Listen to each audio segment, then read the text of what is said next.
So, ayan guys, yung mga plastic bag na kinuha ko doon.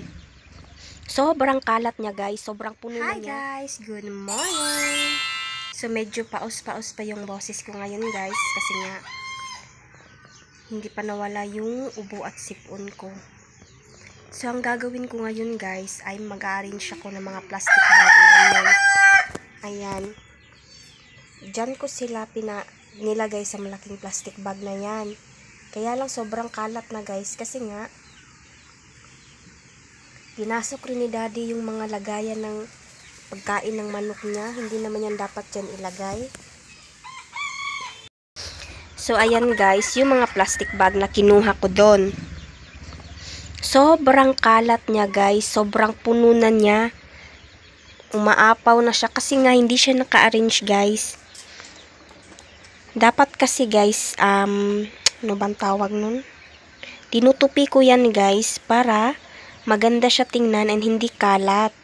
Para pag kumuha ka ng plastic bag is madalian lang. Pag ganyan guys, my god, tingnan nyo yan. Kaya naiinis ako.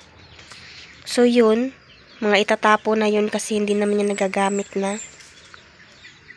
So ang gagawin ko guys is tutupiin natin siya guys. So madali lang yan guys. Kung ngayon is sobrang kalat niya tingnan, mamaya is magiging maganda na yan tingnan guys.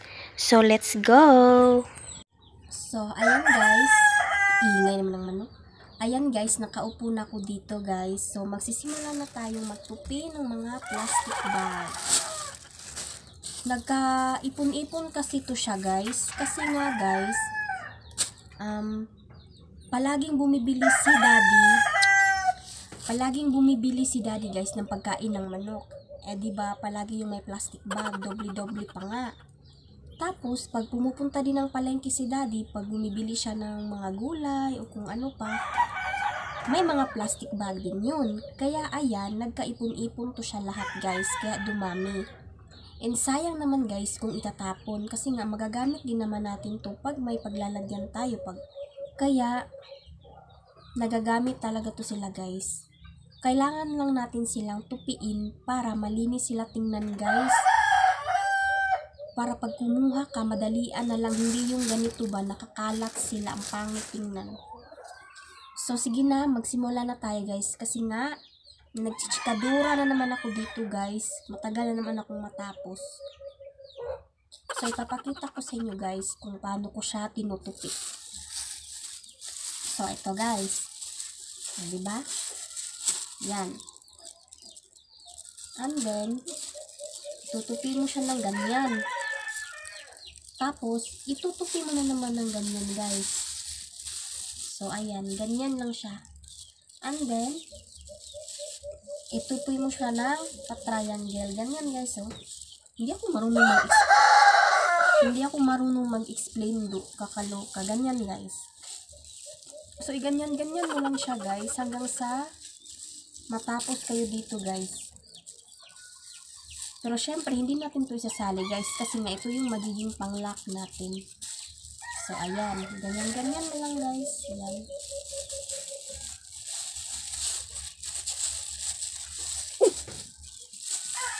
Ayan.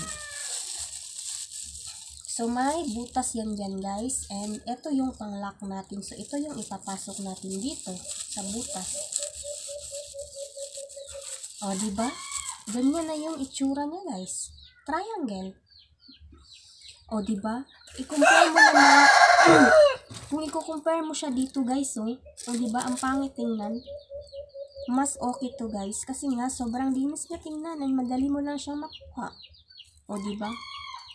So guys, magtutupi muna ako guys para matapos ako dito. Okay?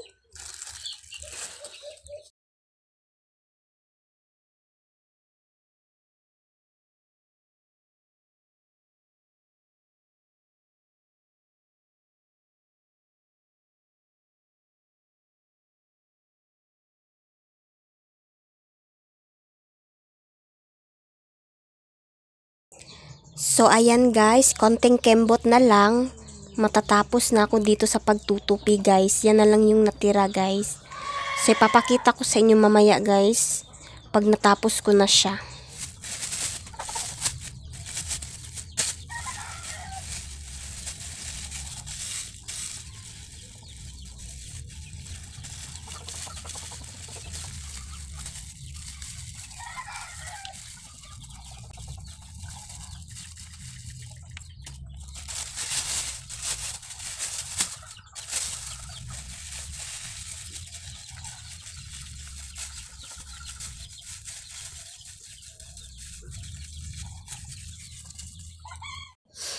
So, ayan na guys, yung mga natupi ko guys na mga plastic bag.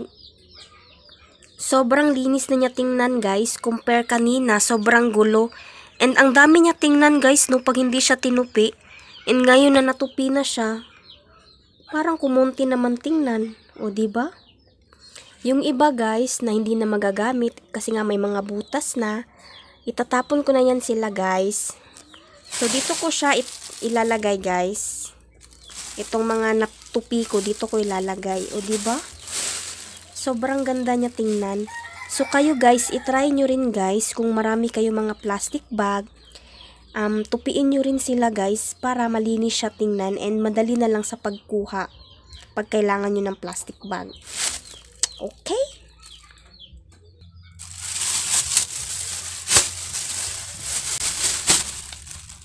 So, ayan guys, ipapasok ko sila dito guys.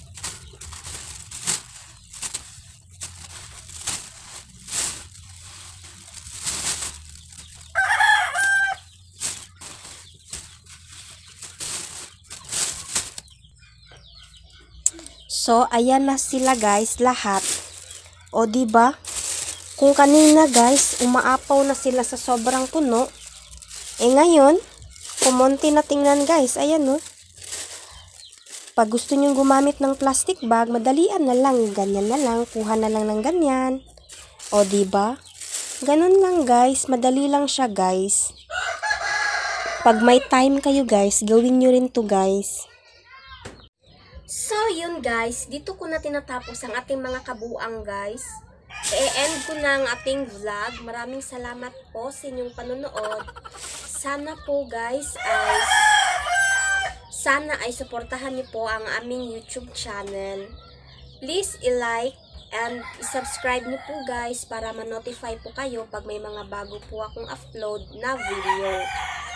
So, maraming salamat guys. So, eto na siya guys. Tapos na. So, maliligo na ako. Bye guys. See you on my next vlog.